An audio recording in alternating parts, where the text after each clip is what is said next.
Hello everyone and welcome to this fly tying video. Today we're going to tie a jig nymph, a little variation of a hare's here, mixed with a flashback. So I'm going to use a little bit of pearl tinsel here on the back and just rib it with some wire. You can really mix up all different colors here if you want to go a little bit more natural, a little more dark, a little lighter. This depends completely on you. The hook I'm using is Partridge. This one is the jig hook, size 14.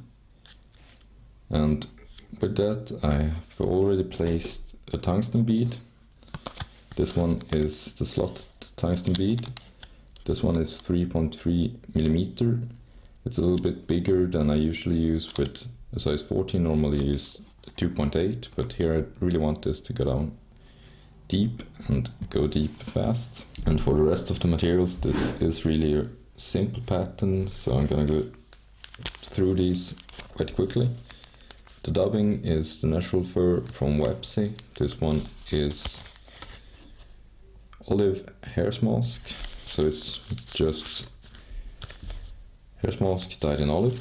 To add a little bit more weight to the fly and also to secure the bead and to make the transition from bead or down to make a nice taper for the fly, I'm gonna use some lead-free wire. This one is 0.015. And then the two last materials is some ultra wire. This one is small in olive, but here, as I said, you can really change up the colors. And for the back I'm using some medium pearl tinsel just to give some flash along the back. And the thread is the Semperfly Nanosilk 80 in beige. So to start this off, I'm gonna take a little piece of the lead-free wire, and here's a little bit easier to work with the longer piece, and you can use this for a few flies. So I'm gonna wrap this around 7 times or so, and then usually you can just break this off with your nail or use some old pairs of scissors to cut this. And then with this little bigger bead, you can usually just push it right up inside the bead to secure this, and this way it all really stays in place. And then either you can just push down the end like this, or if it's a little bit too long, just cut it off. If I were to tie a dozen of these, I would do this part, then add a little bit of super glue onto the wire, and then just put this one aside and then take the next one and do this for 12 and then start tying. This way you'll save some time, but if you're just gonna tie a few, you can just wait till this one is cured and then directly start tying. So right behind the bead, start with the thread, go down a little bit, then up again, and here cut away the rest piece, then time for wire, and here as for the lead-free wire, take off a little bit longer piece, and you can use this for numerous flies. I'm gonna tie this on my side right up to the lead wire,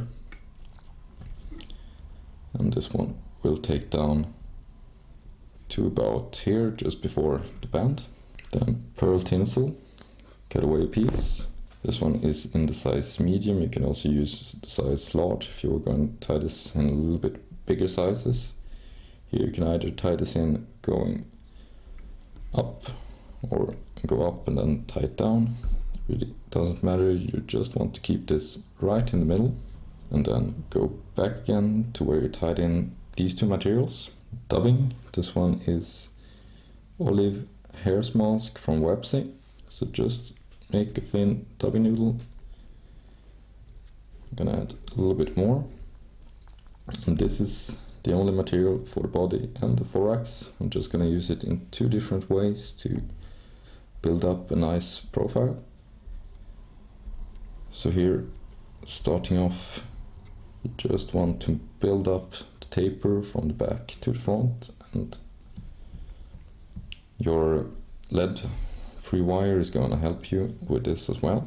So take this up right to the bead, then fold over the pearl tinsel. Hold this in place and tie it down, and try not to get it around. You want this to stay right in the middle. And here, if you're gonna wrap your rib the usual way, you want this to be a little bit more to your side.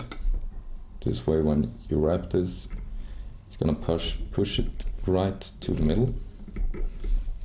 And here, with open spiral turns, I'm gonna do about 5 or so. Then put the 90-degree band into the wire, tie this off. A few turns to secure. Then we can cut away the tinsel. And don't cut the wire with your best scissors, you can just break this away.